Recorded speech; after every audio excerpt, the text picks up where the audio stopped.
Good morning, students. Today we will see the balance portion. The balance portion in the sense till where we see in the last class, that is the difference between a broker and an underwriter. So in the last class we see the underwriting. What is the underwriting? So instead of those shares that are not to be subscribed by the general public through such a case, then the person or the company like that make an agreement with our company or the institution or the person itself, okay, so that an agreement is to be undertaken. That agreement is called the underwriting agreement in order to, what is that, subscribe the balance shares that are not to be subscribed by the public. So that is the underwriting agreement, and such a person or such an institution is called the underwriter, and the work to be undertaken is the underwriting. And there are some sub-underwriters and sub-underwriting agreement also there. If so, company to the underwriter, and from the underwriter to the sub-underwriters, the work is to be scheduled or work is to be differentiated or distributed. So the sub-underwriters cannot ask for the commission. His commission is called the underwriting commission, and they are not at all asking this commission from the company because they are not at all related to the company, because the underwriter is the person who put whom or who employed these underwriters or sub-underwriters, okay? And we see who is a broker and what are the differences between a brokerage and or broker and an underwriter. Till this much we see. And today we are going to see some more things with regard to this.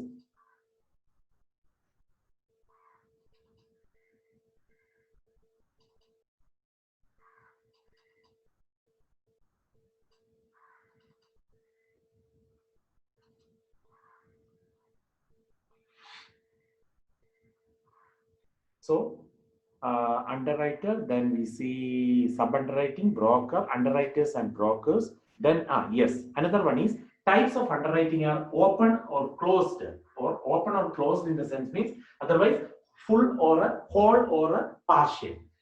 Whole or complete underwriting means fully under that one, or partial.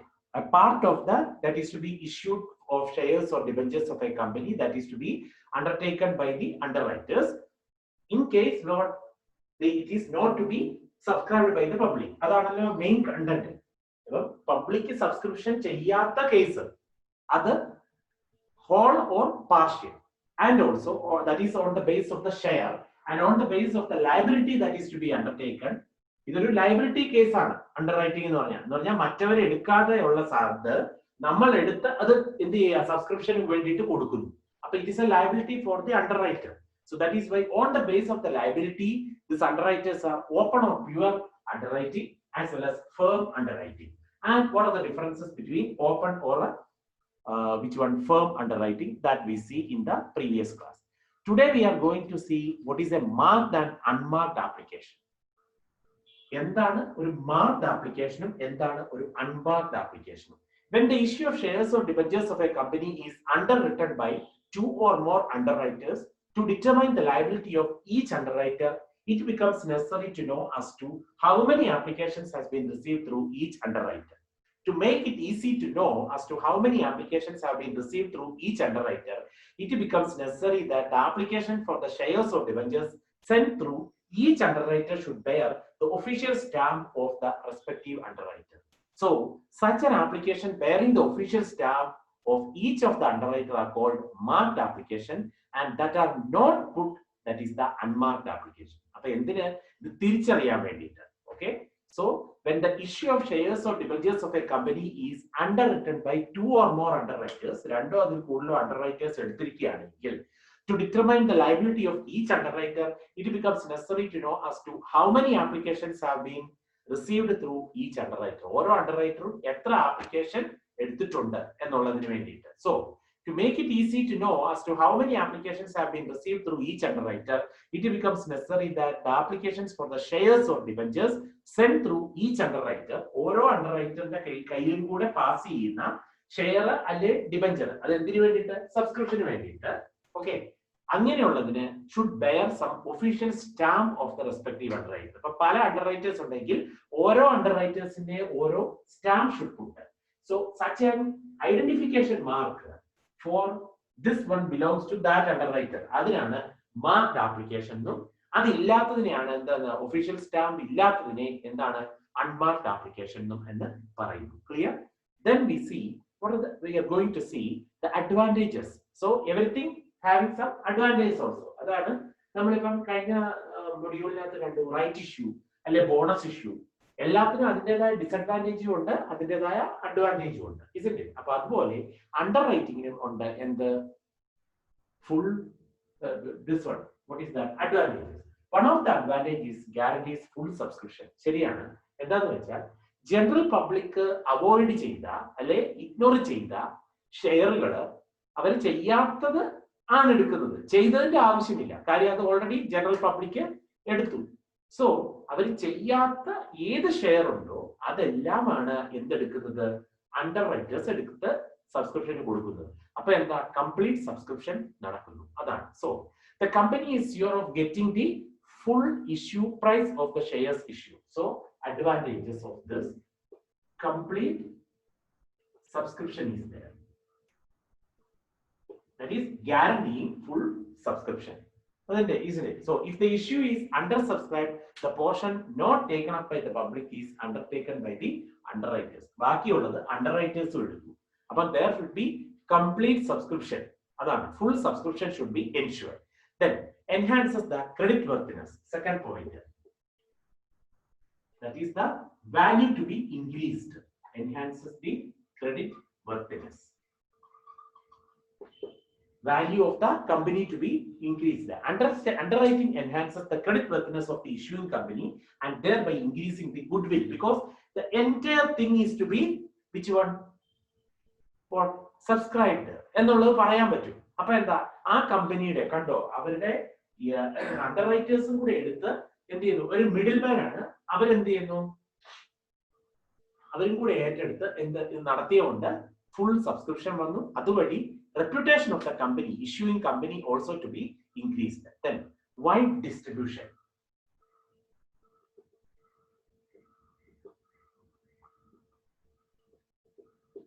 Wider distribution.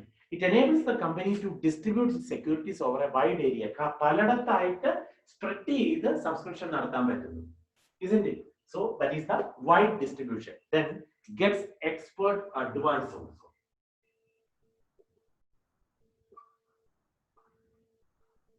Gets expert advice. The company gets expert advice from the underwriters in the matter of marketing of the security. അതായത് അവിടെ ഒരു add കൊടുക്കുന്നത് കണ്ടോ, ഇന്ന കമ്പനിയുടെ ഇത് shares അല്ലെ debentures 100% subscribe നടത്തി. അപ്പൊ എന്താ, എക്സ്പേർട്ട് അഡ്വൈസും അവിടെ ഒരു മാർക്കറ്റിംഗ് ഇതും കൂടെ നടക്കുന്നു. Securities marketing should be there. Then what is that? Guarantees minimum subscription.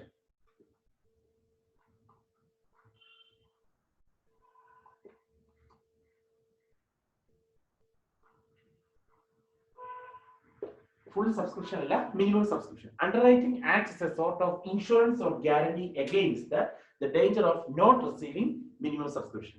അതായത് കുറഞ്ഞ ഇതിൽ എടുക്കുന്നില്ല എന്നുള്ള ആ ഒരു തോന്നലില്ല, കാര്യം it should be guaranteed, fully subscribed, isn't it? So that is the guarantees minimum subscription and creates more confidence among the which one, the people എന്നുള്ളതാണ്. So creates more confidence. So these are the advantages. So when shares or debentures are sold through such underwriters, the confidence of the public is so boosted. അതായത് ഈ middleman അല്ലെങ്കിൽ mediator എടുത്ത് അവരെ വീണ്ടും ഈ same work തന്നെയാണ്, general public ഏറ്റെടുക്കാത്ത share അല്ലെ debenture securities എന്ത് ചെയ്യുന്നു, ഇവരെ ഏറ്റെടുത്ത് ഇവർ സബ്സ്ക്രിപ്ഷൻ നടത്തുന്നു. അപ്പൊ എന്താ, ഇതും തന്നെയാണ് പബ്ലിക്കിലോട്ട് തന്നെ പോകുന്നത്. അപ്പം boosting the what is that confidence among the public also. So these are the advantages. Right? Complete subscription ensures full subscription, then enhances the credit worthiness. The value of the company, issuing company, is to be increased because of this.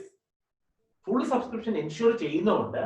Because of this, the value of the company, the issuing company or the goodwill or the reputation is increased, improved, then wide distribution is there. Entire network, അതായത് എല്ലായിടത്തും ഇത് എത്തും എന്ന് പറഞ്ഞാൽ underwriters എടുത്തിട്ട് അത് subscription കൊടുക്കുകയാണ്. അപ്പം ഇവരെ ഒരു ജനറൽ പബ്ലിക്കിന് കിട്ടുന്നതിനെക്കാട്ടിലും എന്ത് കിട്ടും, ഒരു വാല്യൂ അതിന് കിട്ടുന്നുണ്ട് ആ ഒരു കമ്പനിയുടെ ഷെയർസിന്. then get expert advice also, മറ്റുള്ളവരുടെ അഡ്വൈസ്, അതായത് വൈഡ് സ്പ്രെഡ് മാർക്കറ്റിംഗ് കവറേജ്, അതുകൂടി get expert advice also and guarantees the minimum subscription and also more confidence among the public. അതായത് ഇത് കുറെ കൂടെ അഡ്വാൻസ് ആയിട്ട് പബ്ലിക് സബ്സ്ക്രൈബ് ചെയ്യുന്നു എന്ന് പറഞ്ഞാൽ through an institution or through an individual.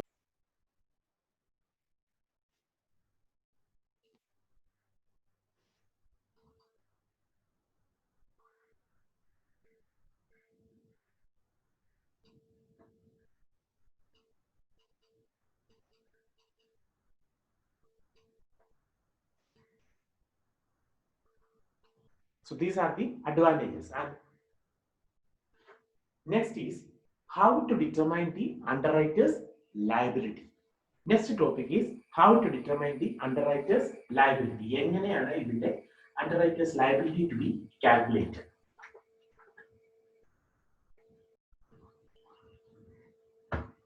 So underwriting is the guarantee to sell the whole of the shares or part of the shares issued by the company. If the application falls part of the or falls short of the issued capital, it is a liability of the underwriter to subscribe for the deficiency in the application received. അതായത് issued capital നിന്നും if the application falls short of the issued capital, കുറവാണ് കിട്ടിയിരിക്കുന്നതെങ്കിൽ it is the liability of the underwriter to subscribe for such a deficiency. Application കിട്ടിയിരിക്കുന്നതിലെ ആ ഒരു കുറവ് നികത്തേണ്ടത്, അതിലെ ആ ഒരു ബാധ്യത ആരുടെ കീഴിലാണ്? It is under the which one? Underwriter's liability. The following are the different situations that the liability of the underwriter or the underwriters arise. While several situations are there. First is when the issue is fully underwritten without firm underwriting. അതായത് partially അല്ല fully underwritten ആണെങ്കിൽ calculate the gross liability of each underwriter on the basis of the agreed ratio. ഒരു ratio പറഞ്ഞിട്ടുണ്ടാകും, ആ റേഷ്യോയില് ഓരോ അണ്ടർറൈറ്റേഴ്സിന്റെയും liability, total liability എടുക്കുക. Then deduct the marked application from the gross liability. ഓരോ underwriter, അപ്പം ഓരോ അണ്ടർറൈറ്ററിന്റെയും gross liability determine ചെയ്യല്ലേ, calculate ചെയ്യുക. Then അതിൽ നിന്ന് മാർക്ക്ഡ്, ആ ഓരോ അണ്ടർറൈറ്ററിനും എത്രയാണ് മാർക്ക്ഡ് ആപ്ലിക്കേഷൻ എന്നുള്ളത്, അതായത് ഒഫീഷ്യൽ സ്റ്റാമ്പ് ഇട്ട് ഓരോ അണ്ടർറൈറ്ററിന്റെയും സ്റ്റാമ്പ് ഇട്ടായിട്ടുള്ള മാർക്ക്ഡ് ആപ്ലിക്കേഷൻ എന്ത് ചെയ്യുക, ഡിഡക്ട് ചെയ്യുക.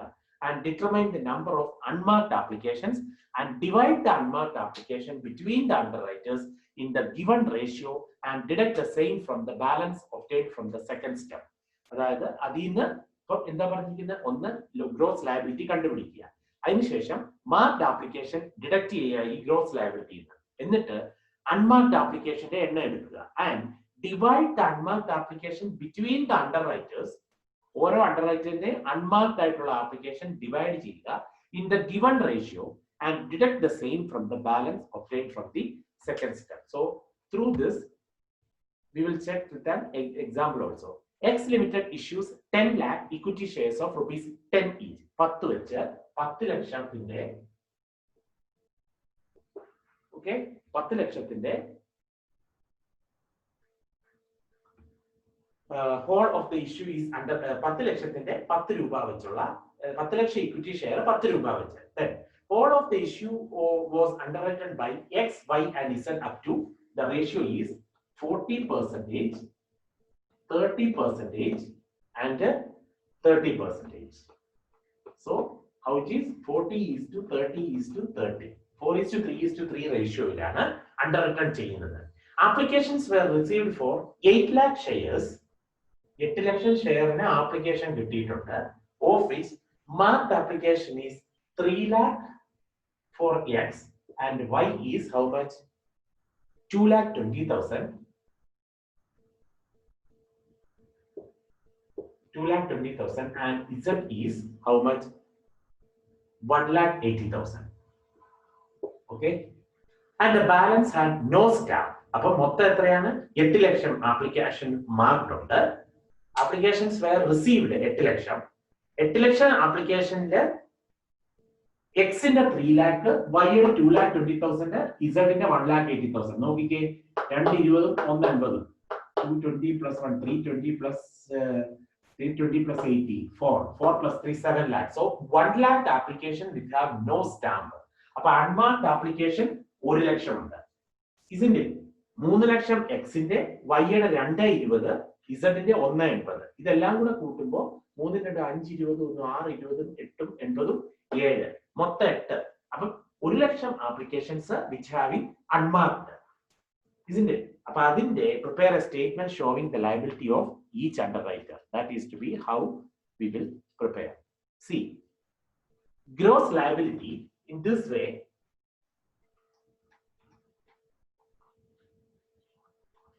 Do it by yourself also. So statement showing the underwriter's liability. For small questions this will ask. Under that, gross liability, how much? 40 is to 30 is to 30. 4 is to 3 is to 3 for X, Y, Z. Okay. How much it is to be? Gross liability എത്രയാണ്? Gross liability that is given in the question is here.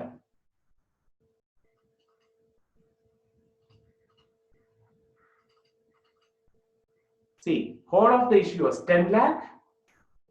How it is to be? Number of shares അനുസരിച്ചല്ലേ?